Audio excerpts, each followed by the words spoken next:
Hello दोस्तों, नमस्कार। हम डिस्कस कर रहे हैं 6 अप्रैल का फर्स्ट एडिटोरियल। सबसे पहले कुछ वोकैबुलरी की बात कर लेते हैं जो आपको मिलने वाले आज के एडिटोरियल में। पहला वर्ड है डिग्निटरी। डिग्निटरी एक नाउन है। इसका मतलब प्रतिष्ठित व्यक्ति होता है। वीआईपी कह सकते हो, नोटेबल कह सकते हो, या फिर आप इसे कह सकते हैं इम्पोर्टेंट पर्सन।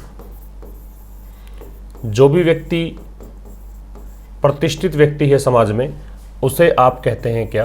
डिग्निटरी। दूसरा शब्द आपको दिया है लेटअप। लेटअप एक फ्रेजल वर्ब है। भी प्रेपोजिशन जुड़ा हुआ हो किसी वर्ब के साथ में तो उसे फ्रेजल वर्ब कहा जाता है। तो ये देखो वर्ब है और ये प्रेपोजिशन है। लेटअप से मतलब है लेसन या अबेट या डिक्रीज या स्लो डाउन, कम करना। कम करने को कहा जाता है लेट अप। ठीक है, कम करना मीन्स अपने प्रयासों को थोड़ा सा रिलैक्स करना, जो इंटेंसिटी थी उसको कम करना, उसे लेट अप कहा जाएगा। क्रिटिकल है वो एडजेक्टिव है। क्रिटिकल का यहाँ पे जो मतलब है वो है क्रिटिसाइजिंग,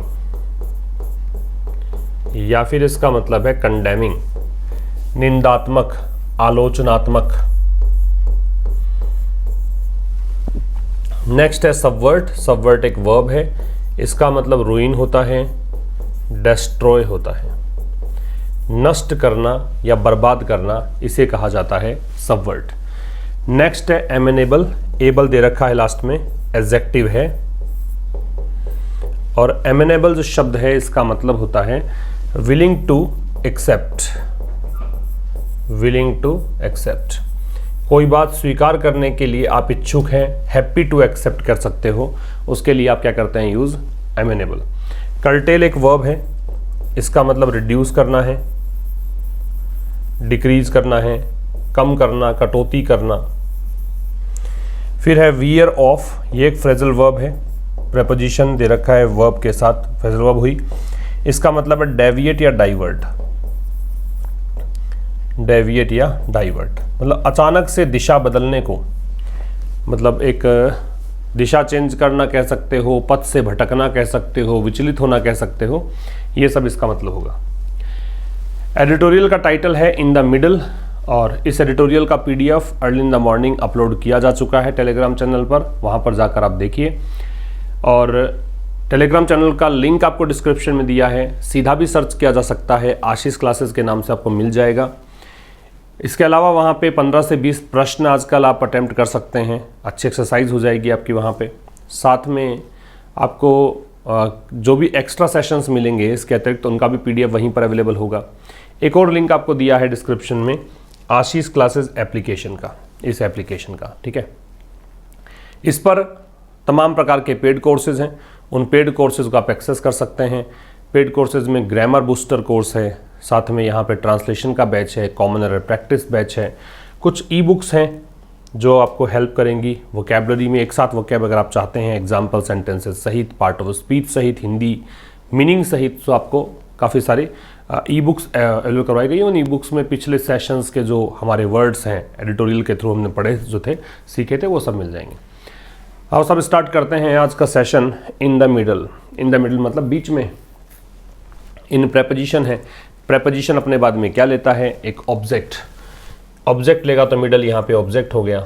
ऑब्जेक्ट क्या होता है? नाउन या प्रोनाउन। ठीक है, डेल अगर रखा है तो इसे मैं क्या कहूँगा? नाउन कहूँगा। तो इन द मिडल, बीच में। 40 days into the war in Ukraine. Ukraine में युद्ध के 40 दिन हो गए। यूक्रेन और रशिया की लड़ाई चल रही है, 40 दिन हो गए हैं। इंडियाज़ रोल, भारत का जो रोल है, अपीयर्स रोल की वर्ब है। ये ऐसा लगता है, प्रतीत होता है। टू बी मोर रेलेवेंट, की अधिक प्रासंगिक है। रेलेवेंट का मतलब कनेक्टेड है, ठीक है, जुड़ा हुआ है। किसकी तुलना में? मोर दे रखा है इसलिए देन लग गया। डिग्री कंपैरेटिव है। अदर कंट्रीज, अन्य देशों की तुलना में। अदर के साथ में नाउन प्लूरल आती है। May have expected, other countries की वर्ब ये है। मे हैव के साथ थर्ड फॉर्म मतलब ऐसा हुआ होगा। तो जितना कि अन्य देशों ने एक्सपेक्ट किया होगा उससे ज़्यादा भारत का रोल प्रासंगिक है, रेलेवेंट है।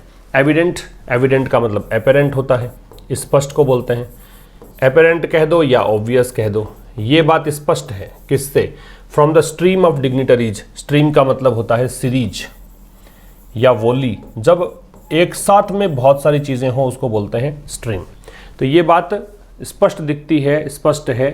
जो सीरीज ऑफ डिग्निटरीज, मतलब एक साथ में बहुत सारे VVIPs आए फ्रॉम ओवरसीज, ओवरसीज का मतलब विदेश की बात है, दूसरे देशों की बात है। Over the past 2 weeks, over का मतलब यहाँ पे ड्यूरिंग है, पिछले 2 सप्ताह के दौरान। उससे ये बात समझ में आती है कि भारत में बड़े बड़े लोग आ रहे हैं मिलने के लिए, ये बातचीत करने के लिए कि साहब अपना रोल तो बता दो, आप क्यों नहीं पक्ष ले रहे हैं यूक्रेन का, क्यों नहीं रशिया को, रशिया आपका अच्छा मित्र है, क्यों नहीं आप रशिया को रोक रहे हैं लड़ाई से।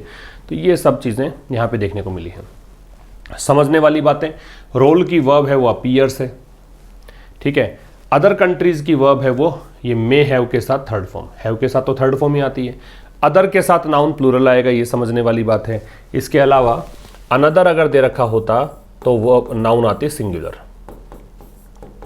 अदर के साथ नाउन आता है प्लूरल, और अगर द अदर दे रखा होता है तो इसके साथ नाउन सिंगुलर भी आ सकता है तो प्लूरल भी आ सकता है।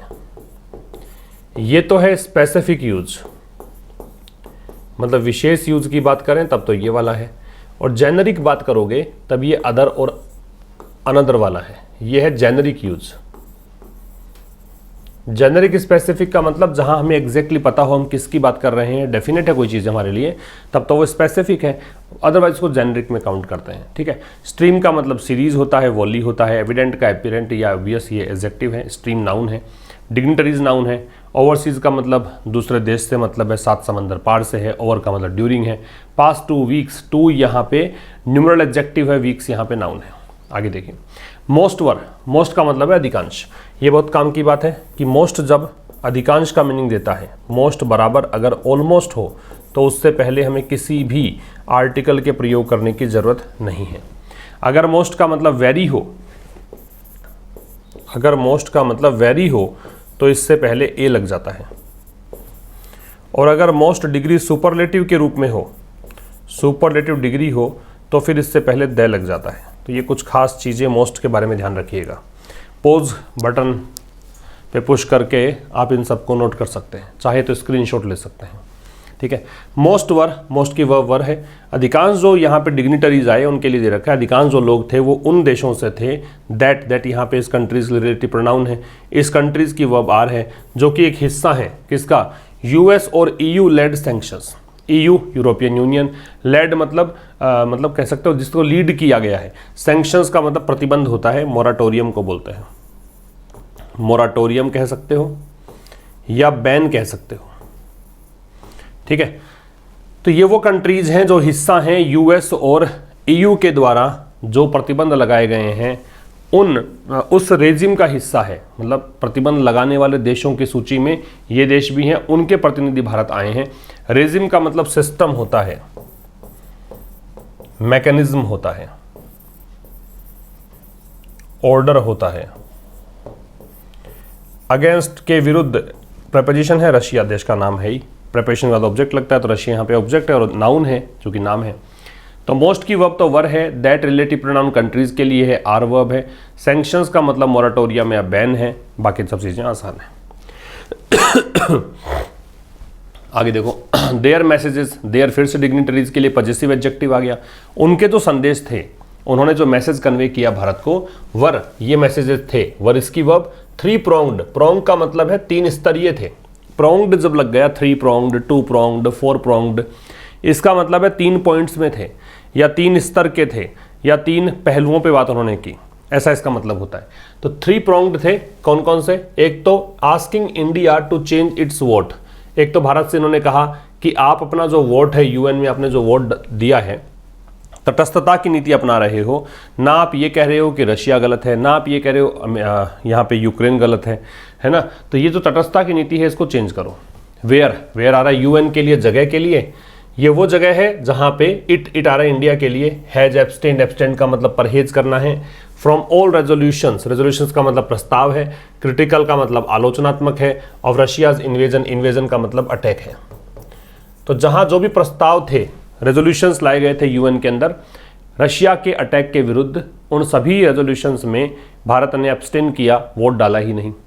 दूसरा, टू रिक्वेस्ट दैट ये रिक्वेस्ट किया कि भारत जो है नॉट एक्सेलरेट, एक्सेलरेट का मतलब गति तेज कर देना, it's purchases of Russian oil, कि भारत अपनी खरीदारी जो है रशिया से तेल मंगवाना चाह रहा है भारत, उस खरीदारी को गति तेज ना करे। कौन सा ऑयल की बात कर रहा है? बीइंग ऑफर्ड एट डिस्काउंट, वो ऑयल की बात कर रहा है जो कि रशिया की तरफ से ऑफर किया जा रहा है कि भारत को तेल जो है वो डिस्काउंट पर मिलेगा, तो इसको ना खरीदे। तीसरी बात, टू डिस्करेज इंडिया, भारत को डिस्करेज करना चाह रहा है। ये जो डिग्निटरीज आए इन्होंने कहा कि डिस्करेज करने की कोशिश है इनको। डिस्करेज एनकरेज का उल्टा है, हतोत्साहित करना, रोकना मान लो कि रोकने के लिए फ्रॉम लगता है, ये फ्रॉम लग गया, फ्रॉम प्रेपोजिशन है तो ये आईएनजी लग गया। द रूपी रूबल, रूपी तो भारत की मुद्रा है, रूबल रशिया की मुद्रा है। National currency based payment mechanism, mechanism का मतलब सिस्टम है, अभी लिखा था हमने। तो भारत से ये कहा गया है कि आप रुपए और रूबल मतलब दोनों एक दूसरे की मुद्रा के अंदर जो ट्रांजैक्शंस हैं, पेमेंट मैकेनिज्म है, उसको ना करें। दैट कुड सबवर्ट, अगर ऐसा करेंगे तो ये क्या कर सकते हैं? दैट यहाँ पे आ रहा है क्या? इस मैकेनिज्म की बात है, रूपी रूबल में होने वाले ट्रांजैक्शंस की बात है। तो ये जो चीज़ है ना, ये क्या कर सकती है? कुड एक बता रहा है पॉसिबिलिटी, जब प्रेजेंट की पॉसिबिलिटी बतानी हो तो कुड का प्रयोग करते हैं। ये क्या कर सकता है? ये सबवर्ट कर सकता है। सबवर्ट का मतलब क्या बताया था? डेस्ट्रॉय या रूइन, ये बर्बाद कर सकता है। किस चीज़ को? बैक फिलिंग सैंक्शंस, सैंक्शंस का मतलब प्रतिबंध। बैक फिलिंग, बैक फिल का वैसे तो पुनः भरना, बैक का मतलब फिर से, फिल का मतलब भरना। कहने का मतलब है एक तरफ तो आप सैंक्शंस लगा रहे हैं, देश प्रतिबंध लगा रहे हैं, और भारत अगर इस तरह से करता रहेगा तो उन सैंक्शंस का असर ही नहीं पड़ेगा, ठीक है ना? ये नहीं करना चाहिए। फिर समझ लो, मैसेजेस की वर्ब जो है वर है। थ्री प्रोंग्ड, मैंने कहा प्रोंग्ड का मतलब लेवल होता है, पॉइंट होता है, ठीक है। एक तो मैसेज दिया कि भारत से कहा कि भाई अपना वोट चेंज कर लो। इट है वो, इट्स जो है वो इंडिया के लिए है। वेयर इट की वर्ब हैज़ एब्सटेंड है, जहां पर ये यूएन के लिए है, यूएन में वोट चेंज करो, जहां पर भारत ने सारे के रेजोल्यूशंस जो हैं उनसे एब्सटेन किया है, एब्सटेन के साथ में फ्रॉम लगेगा। ये भी रोकना होता है, डिस्करेज भी रोकना होता है, इन सब में फ्रॉम लगता है। सभी रेजोल्यूशन से एब्सटेन किया है। ये कौन से रेजोल्यूशंस हैं? जो कि रशिया के अटैक का आलोचना कर रहे हैं, विरोध कर रहे हैं। दूसरा, रिक्वेस्ट करे भारत से कि भारत एक्सेलरेट ना करे, गति तेज ना करे अपने परचेजेस की। परचेज किसका? रशियन ऑयल का। कौन सा ऑयल है? जो कि ऑफर किया जा रहा है डिस्काउंट पर। तीसरा, डिस्करेज करे इंडिया को किस चीज़ से? रूपी rouble national currency based payment mechanism से। जो रुपए और रूबल के अंदर ट्रांजैक्शन सिस्टम चल रहा है, उस सिस्टम से भारत को रोके। ये क्या कर सकता है मैकेनिज्म?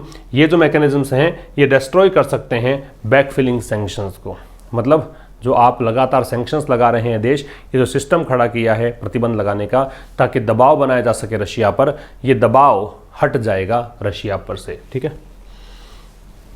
नेक्स्ट पे आओ, द मैसेजेस गॉट शार्पर। अब ये जो संदेश दिए थे, ये जो थ्री प्रोंग्ड संदेश दिए थे, ये और ज़्यादा शार्प हो गए। शार्प हो गए मतलब अक्यूट हो गए, और ज़्यादा तीक्ष्ण हो गए, और ज़्यादा इंटेंस हो गए, और ज़्यादा कड़ाई से दिए गए। एंड मोर पब्लिक, और ज़्यादा सार्वजनिक हो गए, सबको पता लगने लग गया। एज इट बिकेम क्लियर, क्योंकि ये स्पष्ट हो गया। इट की वर्ब बिकेम है, क्लियर यहाँ पे एडजेक्टिव है, इसका कॉम्प्लीमेंट है, दैट कंजंक्शन हो गया कि new Delhi would also host Russian foreign minister Sergei Lavrov, कि भारत जो है वो होस्ट करेगा, मेज़बानी करेगा। किसकी? Russian foreign minister Sergei Lavrov. तो ये जो चीज़ें थी ये और ज़्यादा कड़ाई संदेश देने लगे, भाई तुम्हारे देश, तुम्हारे पास रशिया का एक फॉरेन मिनिस्टर जो है वो आ रहा है, तुम अब की बार ढंग से बात कर लेना, कि ऐसा नहीं हो कि अब की बार तुम थोड़ा सा ढीला पड़ जाओ। तुम्हारी जब मुलाकात हो तो साफ साफ स्पष्ट कर देना कि भाई तुम गलत कर रहे हो और ये तुम्हें नहीं करना चाहिए। ये इन्होंने समझाया भारत को। And officials from the west, और जो पश्चिमी देशों से जो अधिकारी हैं, होप्ड, ऑफिशियल्स की वर्ब होप्ड है, इन्होंने आशा रखी कि टू टर्न इंडियाज पोजीशन, की भारत की स्थिति बदलेगी, टू देयर साइड, उनकी साइड, मतलब बदलकर जो उनका पक्ष रखेगी। जो और देश चाह रहे हैं उनके तरह से भारत भी अपनी पोजीशन को चेंज करेगा। मैसेजेस की वर्ब गॉट, और इट की वर्ब बिकेम, न्यू दिल्ली की वर्ब वुड होस्ट, ऑल्सो का प्रयोग हेल्पिंग वर्ब के बाद में होता है, ऑफिशियल्स की वर्ब होप्ड, ठीक है। हाउएवर, हालांकि, लेकिन भारत कहाँ मानने वाला है। हाउएवर एक ऐसा कंजंक्शन है, ऐसा एडवर्ब है जो कॉन्ट्राडिक्टरी स्टेटमेंट को डिनोट करने के लिए आता है। विरोधाभासी वाक्य, दो अलग अलग वाक्य, उनको जोड़ने के लिए काम आता है। तो ऊपर जो बातें करी है, इन्होंने तो आशा लगा के रखी थी कि साहब भारत अब की बार बड़े कड़े रुख से बात करेगा रशिया के फॉरेन मिनिस्टर से, भारत एकदम डांट देगा कि भाई तुम गलत कर रहे हो। तो लेकिन ये देखो red carpet welcome. Red carpet welcome का मतलब बहुत ही गर्म जोशी से स्वागत किया गया, काफ़ी स्पेशल ट्रीटमेंट दिया गया। ही रिसीव्ड, ही यहाँ पे इस फॉरेन मिनिस्टर के लिए आ रहा है, तो इस व्यक्ति को यहाँ पे भारत के अंदर क्या मिला, बहुत अच्छा स्वागत इसको मिला। इंक्लूडिंग ए कॉर्डियल मीटिंग, कॉर्डियल का मतलब होता है फ्रेंडली, कॉर्डियल का मतलब होता है जीनियल, ठीक है। और एक मैत्रीपूर्ण मीटिंग आयोजित की गई प्राइम मिनिस्टर के साथ में। तो ये जो रेड कारपेट वेलकम है और साथ में इंक्लूडिंग प्रेपोजिशन होता है, तो प्रेपोजिशन के बाद तो ऑब्जेक्ट लगेगा, तो ये कॉर्डियल मीटिंग जो है ये हो गया ऑब्जेक्ट इसका। तो सब्जेक्ट क्या बना, रेड कारपेट वेलकम। भाई ही की वर्ब तो रिसीव्ड है और रेड कारपेट वेलकम की वर्ब है वो अपीयर्ड है। तो ये जो रेड कारपेट वेलकम इसको मिला, ये ऐसा प्रतीत हुआ टू मेक इट क्लियर कि इससे स्पष्ट हो गया दैट न्यू दिल्ली की भारत, भारत की राजधानी मतलब भारत, is not amenable to the pressure, कि भारत जो है उस प्रेशर को एक्सेप्ट करने का इच्छुक नहीं है, मतलब दबाव का भारत पर कोई असर नहीं पड़ रहा है। एमेनेबल क्या बताया, मैंने बताया कि एबल दे रखा है तो एडजेक्टिव है। दूसरी बात क्या करी, एमेनेबल का मतलब होता है विलिंग टू एक्सेप्ट या हैप्पी टू एक्सेप्ट, स्वीकार करने में इच्छुक जो है उसको बोलते हैं। तो भारत जो है विलिंग नहीं है प्रेशर झेलने, मतलब भारत प्रेशर का कोई असर भारत पर पड़ ही नहीं रहा है, ठीक है। द एक्सटर्नल अफेयर्स मिनिस्टर, ये कौन होता है, विदेश मंत्री। एस जयशंकर नाम है। दूसरा एंड द फाइनेंस मिनिस्टर, वित्त मंत्री। तो ये दोनों जो हैं ऑल्सो, अब चूंकि ऑल्सो हेल्पिंग वर्ब नहीं है तो सीधा मैन वर्ब से पहले है। रीइंफोर्स का मतलब होता है स्ट्रेंथन करना या फिर मजबूती देने को बोलते हैं, अंडरपिन करने को भी कह सकते हैं, अंडरपिन करना, ठीक है। तो कह रहे हैं external affairs minister S Jaishankar हैं और वित्त मंत्री जो हैं इन्होंने भी स्थिति को और ज़्यादा स्ट्रेंथन किया, मजबूती दी, ठीक है। Of the Indian national interest, तो ये क्या कह रहा है, ये कौन सी पोजीशन हो गई,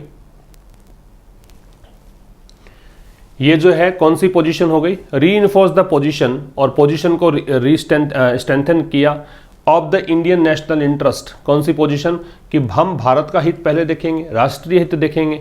गिवन, गिवन यहाँ प्रेपोजिशन है, वैसे दैट लग गया साथ में तो ये कंजंक्शन है, इसका मतलब हो गया कंसीडरिंग, ये देखते हुए, क्या देखते हुए, यूरोपियन कंट्रीज हैव येट, कि यूरोपियन देश जो है वो अभी भी, येट टू का मतलब अभी भी पेंडिंग है, नहीं किया है। कर्टेल का मतलब काट छांट करना, कम करना। ऑयल इनटेक्स फ्रॉम रशिया, कि जितना इनटेक मतलब अब्जॉर्ब करना है ना, कंज्यूम करना, तो जितना ये तेल रशिया से मंगवाते थे अभी तक भी इन्होंने कटौती करी नहीं है। तो भारत कह रहा भाई इनको समझाओ पहले, ये हमारे पास आ रहे हैं हमें समझाने के लिए, ये खुद ही काम नहीं कर रहे, हम क्यों करेंगे काम, ये इनका कहना है।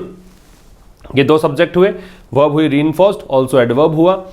फिर कह रहा है कि ये वित्त मंत्री और जो विदेश मंत्री हैं इन्होंने भी जोर दिया पोजीशन पर, कौन से पोजीशन, कि भारत अपना राष्ट्रीय हित देखेगा पहले। कारण क्या है, कारण देखो भाई यूरोपियन देश जो हैं उन्होंने अभी तक भी रशिया से जो ऑयल इनटेक था उसको, कंजम्पशन को कम नहीं किया है, तो हम नहीं कम करेंगे, हम नहीं मानेंगे बात।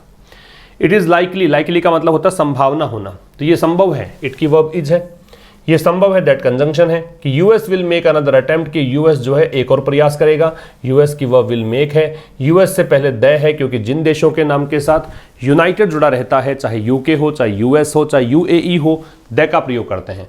तो ये संभव है कि यूएस जो है एक और प्रयास करेगा। अनदर के बाद में नाउन कैसी आती है, सिंगुलर, बताया गया था आपको, क्या प्रयास करेगा, to veer the government off its chosen course. Chosen course का मतलब, कोर्स का मतलब रास्ता है, पाथ है, और चोजन जो है वो थर्ड फॉर्म है, पास्ट पार्टिसिपल है। नाउन के पहले जब थर्ड फॉर्म आती है तो उसे पास्ट पार्टिसिपल कहिए, वो पास्ट पार्टिसिपल मतलब एडजेक्टिव है, वर्बल एडजेक्टिव है, ठीक है। चोजन कोर्स का मतलब हो गया ये वो रास्ता है जो चुना गया है, ठीक है। वेयर ऑफ का मतलब होता है दिशा एकदम से चेंज कर देना, डेविएट कर देना, डाइवर्ट कर देना। तो ये संभव है कि यूएस एक और प्रयास करेगा, किस चीज़ का, कि भारत सरकार को प्रयास करेगा कि भारत सरकार का जो रास्ता है चुना हुआ, भारत ने जो रास्ता चुना है, तटस्थता की नीति अपनाई है, उसको चेंज कर सके। When mister Jaishankar and defence minister Rajnath Singh visit Washington, कब की बात है, ये कब करेगा, जब ये दो व्यक्ति, विदेश मंत्री और रक्षा मंत्री, ये दोनों जाएंगे कहाँ पर, विजिट करेंगे वाशिंगटन का मतलब अमेरिका की राजधानी है, तो अमेरिका का, किसके लिए, फॉर द 2+2 मीटिंग। 2+2 का मतलब 2 चले गए भारत के प्रतिनिधि, एक विदेश मंत्री, एक रक्षा मंत्री, अब अमेरिका के भी विदेश रक्षा मंत्री इनसे मिलेंगे, इसको 2+2 कहा गया। वेयर अ पॉसिबल वेवर, जहां पर, अब ये वेयर आ रहा है वॉशिंगटन के लिए, जगह की बात है, जहां पर पॉसिबल वेवर, वेवर का मतलब क्या होता है, गिविंग अप या रिलिंक्विशिंग मतलब छोड़ना, त्यागना, डिस्क्लेमर, ये सब होता है। वेवर का मतलब छूट मान लो, तो भारत पर इन्होंने काटसा, सैंक्शंस का मतलब ये तो नाम है काटसा, सैंक्शंस का मतलब प्रतिबंध है अगेंस्ट इंडिया, भारत के खिलाफ। तो भारत के खिलाफ अमेरिका ने काटसा प्रतिबंध लगा रखे हैं। इन प्रतिबंधों के संभवतया छूट के बारे में बात करेगा फॉर द परचेज। और ये प्रतिबंध लगे क्यों थे? क्योंकि भारत ने खरीदारी की थी किसकी? रशिया के S-400 सिस्टम्स की। तो ये जो पॉसिबल वेवर है कि इन प्रतिबंधों में संभवतया छूट दी जाए, इस बात को will also be discussed, discuss किया जाएगा, इसको भी डिस्कस किया जाएगा। पैसिव है भाई, वी के साथ में थर्ड फॉर्म पैसिव है, ठीक है, इसको भी डिस्कस किया जाएगा। द यूएस इज ऑल्सो कीन, जब आप कहते हो कि वो कीन है, इसका मतलब वो रुचि ले रहा है, वो ईगर है, ठीक है।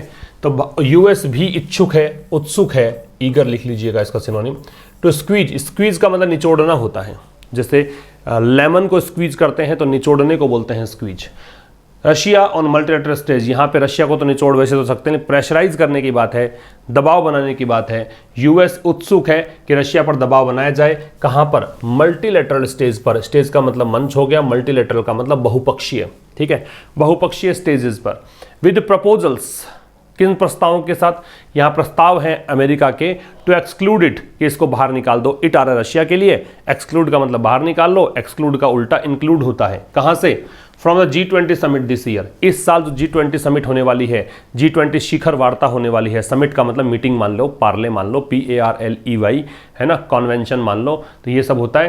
तो ये कह रहा है कि भाई जो ये समिट होगी G20 देशों की, इससे इसको बाहर निकालो एंड सस्पेंड, इसको सस्पेंड कर दो from the human rights council, जो मानवाधिकार आयोग है, जो परिषद है, उससे भी इसको सस्पेंड करो, हटाओ, ठीक। While the government can not be faulted, यद्यपि वाइल का प्रयोग है दो क्लॉजेस को जोड़ने का काम करता है, कंजंक्शन है, काम वही करेगा जो ऑल्दो या दो करते हैं। ऑल्दो या दो में यट स्टिल या कॉमा लगता है, इसमें कॉमा से काम चलाते हैं, यट या स्टिल का प्रयोग नहीं करते हैं। यद्यपि गवर्नमेंट जो है कैन नॉट बी फॉल्टेड, ये पैसिव हो गया, बी के साथ थर्ड फॉर्म। इसको फॉल्ट नहीं किया जा सकता, मतलब इसमें गलती नहीं निकाली जा सकती, फॉर इट्स रिफ्यूजल, इसकी मनाही के लिए, कि गवर्नमेंट ने मना कर दिया। टू ब्लो, टू बो मतलब झुकना है। टू एक्सटर्नल प्रेशर, बाहरी दबाव, तो इसमें गवर्नमेंट को दोषी नहीं ठहराया जा सकता। वाइल लगा रहा है, मतलब यद्यपि, इसको यहां से ऐसे पढ़ो कि ये ऑल्दो का मीनिंग दे रहा है। तो यद्यपि गवर्नमेंट को आप दोषी नहीं ठहरा सकते, किसके लिए? कि गवर्नमेंट बाहरी दबाव के सामने झुक नहीं रही। ये पुष्पा जो मूवी थी ना, वैसा है कि साला झुकेगा नहीं, ये वैसी कहानी है गवर्नमेंट की। गवर्नमेंट झुकने का नाम नहीं ले रही है, गवर्नमेंट नहीं झुकेगी। तो ये सरकार झुक नहीं रही है, तो लेखक कह रहा है कि साहब एक तरफ तो गवर्नमेंट झुक नहीं रही है, तो इसका मतलब इसको दोषी कैसे ठहरा सकते हो आप? लेकिन कॉमा लगा दिया। मैंने कहा था कि दो एक दूसरे के विपरीत वाक्यों को जोड़ने के लिए यूज करते हैं। फिर भी it must consider, it government के लिए है, मस्ट कंसीडर, जरूर से जरूर कंसीडर करना चाहिए। मस्ट लगा दिया मतलब आप दबाव बढ़ा रहे हो, आप कह रहे हो कि जरूरी है, बाध्यता है, कंपलसरी है, करना ही पड़ेगा। फिर भी गवर्नमेंट को ये बात सोचनी चाहिए, the importance of remaining flexible, क्या? कि भाई फ्लेक्सिबल रहना चाहिए, रिमेनिंग रहना, फ्लेक्सिबल एकदम लचीला, मतलब स्ट्रिक्ट ना रहे कि हमने एक कह दिया तो कह दिया, एक बार कमिटमेंट कर दिया तुम अपने आप की नहीं सुनता। तो यहाँ पे वो सलमान खान बनने की जरूरत नहीं है। ये कह रहा है कि इंपॉर्टेंस ऑफ रिमेनिंग फ्लेक्सिबल, यहाँ पे इंपॉर्टेंस जो है फ्लेक्सिबल रहने की, उस बात को सोचना चाहिए कि थोड़ा सा अगर चेंज कर पाओ तो कर लो चेंज, सबका हित है इसके अंदर। On what it's stand both at the UN, किस चीज़ को लेकर फ्लेक्सिबल? कि जो इसका स्टैंड है, इट्स आ रहा है भारत के लिए। स्टैंड का मतलब भारत ने जो एक नज़रिया अपना रखा है, एक स्टैंड ले रखा है, बोथ, दोनों जगह पे, बोथ के साथ में एंड लगता है। दोनों जगह कौन कौन सी है? एक तो यूएन हो गई, दूसरी बायलैटरल कॉन्वर्जेशंस, द्विपक्षीय बातचीत। ये जो स्टैंड है इज गोइंग टू बी, क्या भारत का स्टैंड होने वाला है दोनों जगह पे, यूएन में भी और द्विपक्षीय बातचीत में भी, ये यहाँ पे देखना पड़ेगा। Given the ground situation in Ukraine, क्या देखते हुए? गिवन मतलब देखते हुए, कंसीडरिंग ग्राउंड सिचुएशन, जमीनी स्थिति जो है यूक्रेन में, उसको देखते हुए। यूक्रेन में हालात बहुत खराब हैं, यूक्रेन में मानवाधिकार आयोग का मतलब मानवाधिकारों का उल्लंघन हो रहा है। इन सब चीज़ों को देखते हुए भारत को अपना स्टैंड बदलने की जरूरत है, ये लेखक का कहना है। रिपोर्ट्स ऑफ ग्रॉस, ग्रॉस का मतलब है ग्रेट या सीरियस, बहुत ज़्यादा या बहुत गंभीर, जैसा कि मैंने कहा मानवाधिकारों का उल्लंघन हो रहा है। तो रिपोर्ट्स जो आई हैं बहुत ज़्यादा मानवाधिकारों के उल्लंघन की, वायलेशन का मतलब है इन्फ्रिंजमेंट, उल्लंघन, या फिर इसके क्या कह सकते हो, इन्फ्रिंजमेंट कह सकते हो, कॉन्ट्रावेंशन कह सकते हो, उल्लंघन। ठीक है, तो जो रिपोर्ट्स आई हैं, क्या क्या रिपोर्ट्स आई हैं? ग्रोस ह्यूमन राइट्स वायलेशन की, मतलब बहुत ज़्यादा मानवाधिकारों का उल्लंघन हो रहा है, इसकी reports blamed on the Russian army, और इसका दोष किस पर लगाया गया है?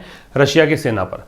तो ये जो रिपोर्ट्स हैं, कुड चेंज, कुड पॉसिबिलिटी बताएगा, कुड मॉडल है तो वर्ब की V0 फॉर्म है, बेस फॉर्म है, तो ये बदल सकता है। द कॉम्प्लेक्शन, कॉम्प्लेक्शन का मतलब नेचर है, एस्पेक्ट है, तो ये तरीका बदल सकता है। ठीक है, किसका? ऑफ द वॉर, इस युद्ध का। तो इस युद्ध का जो एस्पेक्ट है, इस युद्ध का जो नेचर है, वो बदल सकता है, ये जो रिपोर्ट्स हैं। एंड इंडियाज कॉल, भारत की जो डिमांड है, कॉल के साथ फॉर लगता है, मतलब भारत की डिमांड। एंड इंडिपेंडेंट इंक्वायरी, भारत ने कहा कि अगर ऐसा हो रहा है तो एक निष्पक्ष जांच बैठाई जाए, इंडिपेंडेंट इंक्वायरी बैठाई जाए। इंक्वायरी किसके लिए? इंक्वायरी में इंटू लगता है, नाउन दे रखा है ना, इंक्वायरी में इंटू लगेगा।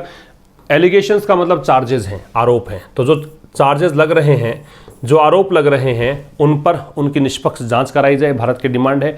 तो ये जो भारत का डिमांड है ना, इज, ये इसकी वर्ब है, ये एक महत्वपूर्ण हस्तक्षेप है, इंटरवेंशन, हस्तक्षेप। लगातार देश, दूसरे देश कह रहे हैं कि भारत इंटरवीन करे, तो यहाँ भारत ने डिमांड की है कि साहब निष्पक्ष जांच बैठाओ, अगर रशिया की सेना ने ऐसा किया है तो फिर बिल्कुल दोषी हैं, सजा दीजिए। तो ये एक इंपॉर्टेंट इंटरवेंशन है। इन एडिशन, इसके अलावा, इन एडिशन का मतलब बिसाइड्स है ना, इसके अतिरिक्त, the US and EU are likely, ये जो दोनों हैं, यूरोपियन यूनियन और US, ये संभवतया to tighten economic sanctions, tighten का मतलब सख्त करना, और अधिक कड़ाई से पेश आना, इकोनॉमिक आर्थिक सैंक्शंस, प्रतिबंध, ये और ज़्यादा कड़े करेंगे आर्थिक प्रतिबंधों को। कारण क्या है? क्योंकि, एज का मतलब बिकॉज है, क्योंकि द करंट रेस्ट्रिक्शन, जो वर्तमान प्रतिबंध हैं, have not made Russia reconsider its course. In restrictions के चलते तो रशिया ने अपना जो मार्ग है, उस पर दोबारा विचार किया ही नहीं, है ना। मेक के साथ में ये वर्ब की V0 फॉर्म है, ये कॉजेटिव वर्ब है, मेक के साथ बेस फॉर्म लगती है। ठीक है, इसका मतलब इन प्रतिबंधों के कारण से तो होना तो ये चाहिए था कि रशिया सोचता, लेकिन रशिया ने सोचा ही नहीं। रशिया जो करता आ रहा है वही कर रहा है, लगातार 40 दिन हो गए, रशिया रुकने का नाम नहीं ले रहा है। इसका मतलब इन प्रतिबंधों का असर पड़ा नहीं है, तो ये संभवतः अपने प्रतिबंधों को और ज़्यादा कड़ाई से लागू करेंगे। With Russia unlikely to relinquish, relinquish का मतलब गिव अप होता है। अब रशिया जो है वो संभव नहीं है, असंभव लग रहा है कि ये जो ईस्टर्न यूक्रेन का क्षेत्र है, पूर्वी यूक्रेन का क्षेत्र, उसको छोड़ देगा, ऐसा संभव नहीं लग रहा। और इसके जो वेस्टर्न राइवल्स हैं और रशिया के जो पश्चिमी विपक्ष विरोधी हैं, ओपोनेंट्स हैं, राइवल्स, ओपोनेंट्स, विरोधी, नॉट लाइकली, उनकी संभावना नहीं है कि to let up their counter measures. Counter measure मतलब, मेजर का मतलब स्टेप्स, काउंटर का मतलब विपरीत। तो रशिया एक तरफ से यहाँ पे लगातार ऑक्यूपाई कर रहा है, यूक्रेन की ज़मीन को हथिया रहा है। इधर जो वेस्टर्न कंट्रीज़ हैं जो इसके विरोधी हैं रशिया के, वो लगातार प्रतिबंध लगा रहे हैं, तो वो काउंटर मेजर्स है। तो एक तरफ तो रशिया की छोड़ने की संभावना नहीं है, वो ईस्टर्न यूरोप का क्षेत्र छोड़ना नहीं चाह रहा। दूसरा, ये जो वेस्टर्न कंट्रीज़ हैं ये भी अपने जो काउंटर मेजर्स हैं उसको कम नहीं करना चाह रहे, इनकी संभावना भी नहीं है कि लेटअप का मतलब अबेट है, डिक्रीज है, रिड्यूस है, वो कम नहीं कर रहे। तो न्यू दिल्ली मस्ट रियलाइज, तो भारत को ज़रूर से ज़रूर रियलाइज़ करना चाहिए, रियलाइज मतलब महसूस करना चाहिए, इस बात का आभास भारत को होना चाहिए दैट इट्स वैल्यू, कि जो भारत की वैल्यू है, टू द टू साइड्स, दोनों साइड्स, मतलब वेस्टर्न कंट्रीज़ की तरफ भी और रशिया की तरफ भी, विल लास्ट। तो ये जो वैल्यू है to the two sides will last while it remains uncommitted to either side, वो कब तक चलेगी? लास्ट का मतलब टिकाऊ होना, ठीक है, ड्यूरेबल होना। ये वैल्यू कब तक रहेगी? ये तब तक रहेगी जब भारत बना हुआ है अनकमिटेड टू ईदर साइड, कि किसी भी साइड को कमिटमेंट ना करे कि हम तेरी तरफ हैं, है ना। किसी भी, इधर मतलब दो में से कोई एक, तो न तो यूएस की साइड न रशिया की साइड, किसी भी साइड भारत अनकमिटेड रहेगा तब तक ये चलेगा। This will require having a कीन आई, इसके लिए क्या चाहिएगा? इसके लिए कीन मतलब बहुत ही गहरी, मतलब उत्सुकता पूर्वक, आई मतलब नजरें बनाकर रखनी पड़ेगी, रैपिड मतलब बहुत तेज गति से, डेवलपमेंट्स मतलब घटनाएं, in the theatre of the war, तो ये जो युद्ध का रंगमंच है, युद्ध का जो थिएटर है, उसमें क्या क्या चीज़ें घटित हो रही है उस पर भारत को नजरें बनाए रखनी, पैनी निगाह बनाए रखनी पड़ेगी। दिस की वर्ब है वो विल रिक्वायर है। एन ईयर ऑन कान लगा के रखने पड़ेंगे, आंखें रखनी पड़ेगी, क्या डेवलपमेंट्स हो रहे हैं वो देखें। कान लगा के रखने पड़ेंगे कि क्या जो दोनों साइड्स के पार्टनर्स हैं प्लान नेक्स्ट, उनकी आगे की योजना क्या है। दोनों साइड्स हैं, उनके जो पार्टनर्स साझेदार हैं, उनकी आगे की योजना क्या है, तो पार्टनर्स की वो प्लान है, ठीक है। और योग्यता रखनी पड़ेगी, एबिलिटी रखनी पड़ेगी to keep its mind open, कि भारत अपना दिमाग खुला रखे, ऑन वेयर इंडियाज रेस्पॉन्सिबिलिटीज, कि भारत की रेस्पॉन्सिबिलिटीज कहां तक लाई मतलब निहित है, कहां तक भारत की रेस्पॉन्सिबिलिटीज हैं, जिम्मेदारियां हैं, ठीक है। बीच में दे रखा है एज ए ग्लोबल डेमोक्रेसी, एक वैश्विक लोकतंत्र के रूप में, and A truly non aligned power, और एक वास्तव में एक तटस्थ ताकत के रूप में। नॉन अलाइंड का मतलब होता है न्यूट्रल, तटस्थ, जो किसी का भी साथ ना दे, जो अपनी मस्ती में चलता रहे, वो न्यूट्रल है, वो नॉन पार्टीजन है, गुट निरपेक्ष है, किसी भी गुट में शामिल नहीं है, ठीक है, इनडिफरेंट है। तो नॉन अलाइंड के ये सब मतलब होता है, ठीक है भाई। तो ये था आज के इस सेशन में। अब मिलेंगे सब कल 5 बजे, तब तक के लिए नमस्कार, थैंक यू वेरी मच।